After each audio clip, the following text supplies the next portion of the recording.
319 সালে আজকে দিনে চন্দ্রগুপ্ত মৌর্য পাটালিপুত্রের সম্রাট হিসাবে কার্যভার গ্রহণ করেন। 1531 সালে আজকে দিনে লিসবনে ভূমিকম্পে 20,000 লোক নিহত হয়। 1797 সালে আজকে দিনে ব্যাংক অফ ইংল্যান্ড প্রথম 1 পাউন্ডের নোট প্রচলন করে। 1848 সালে আজকে দিনে দ্বিতীয় ফরাসি প্রজাতন্ত্র স্থাপিত হয়। 1863 সালে আজকে দিনে লিঙ্কন জাতীয় মুদ্রানীতি স্বাক্ষর করেন। 1870 সালে আজকে দিনে নিউ ইয়র্কে প্রথম সাবওয়ে লাইন খুলে দেওয়া হয়। 1871 সালে আজকে দিনে ফ্রান্স জার্মানির মধ্যে ভার্সাই চুক্তি স্বাক্ষর হয়। 1884 সালে আজকে দিনে ব্রিটেন ও পর্তুগালের মধ্যে প্রথম চুক্তি স্বাক্ষরিত হয়।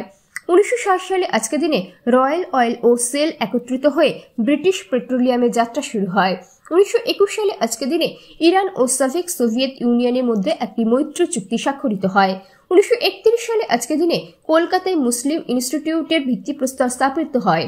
1937 সালে আজকে দিনে ব্রিটিশ বাংলার প্রায় 2.25 লাখ চটকল শ্রমিকের 74 দিনের সাধারণ ধর্মঘট শুরু হয়।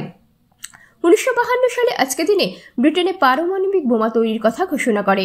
1969 সালে আজকে দিনে রাওয়ালপিন্ডিতে সরকার ও বিরোধী দলের মধ্যে গোল টেবিল বৈঠক শুরু হয়।